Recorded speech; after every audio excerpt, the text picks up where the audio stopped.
बैठकर मधुर मधुर बांसुरी बजाते। दोपहर का समय आया, जब भगवान को भूख लगी, अपने सखाओं को बुलाया और मैया ने जो प्रसाद रखा था उसमें से थोड़ा थोड़ा प्रसाद सबको बांट दिया।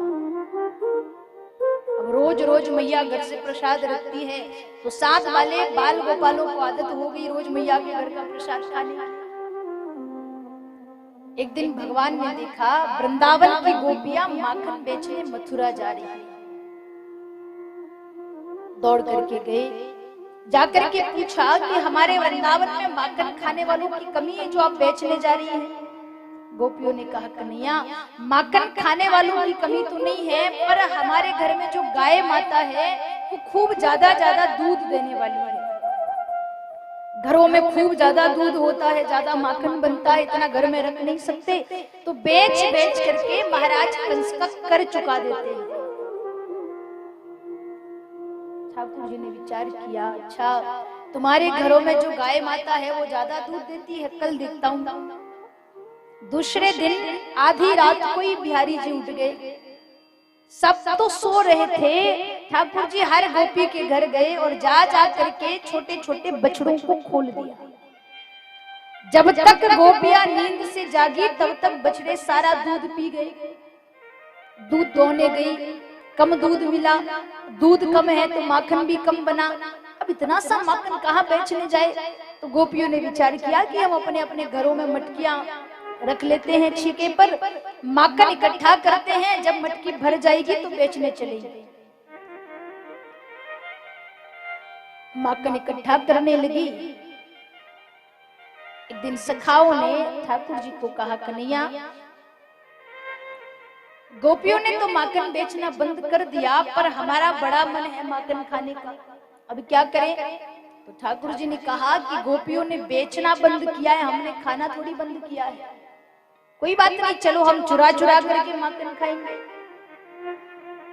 ग्वाल बाल कहे कन्हैया, हम तो सोचते थे तुम्हारे साथ रहेंगे तो बढ़िया बढ़िया गुण हमारे भीतर आएंगे, और तू तो हमें चोरी करना सिखा रहा है। तू जानता है चोरी करने का पाप लगता है।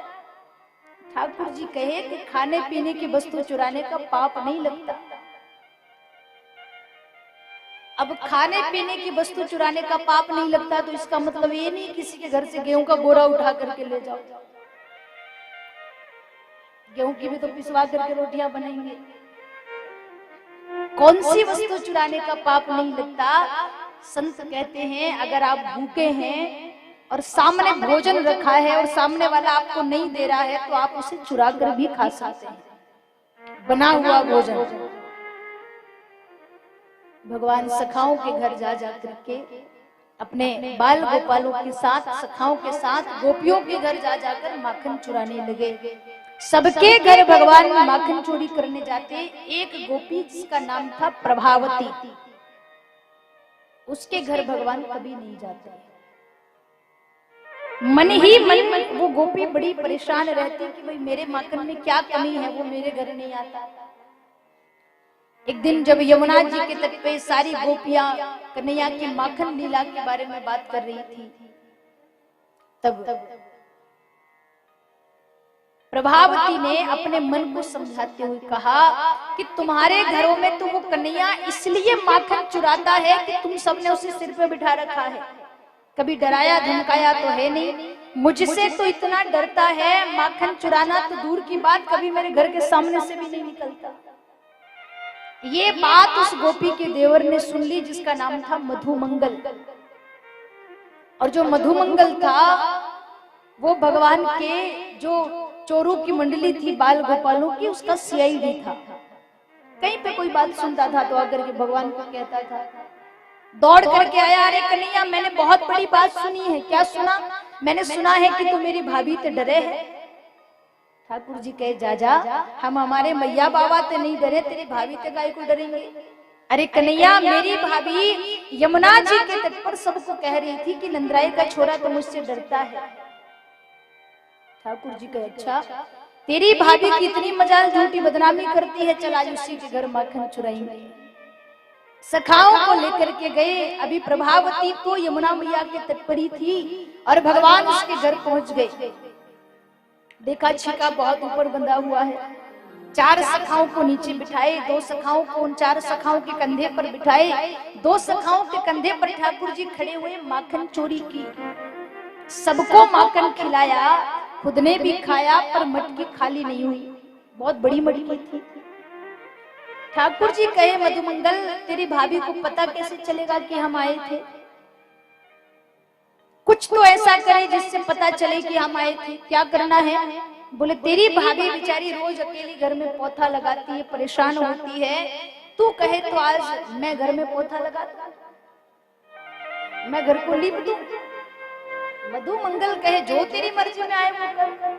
ठाकुर जी ने माखन की मटकी छीके से नीचे गिराई। मटकी तो टूट गई, सारे टुकड़े बाहर फेंक दिए और पूरे घर में माखन को लीप दिया।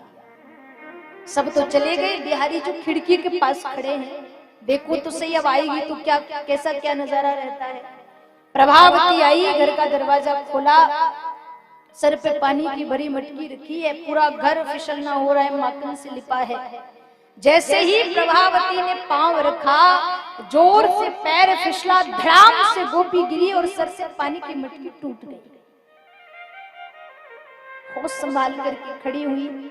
जैसे ही गोपी खड़ी हुई तो देखा खिड़की के पास खड़े ठाकुर जी जोर जोर से हंस रहे थे। गोपी ने गुस्से में पूछा, तूने मेरे घर में माखन चुराया तब हंस रहा है ना?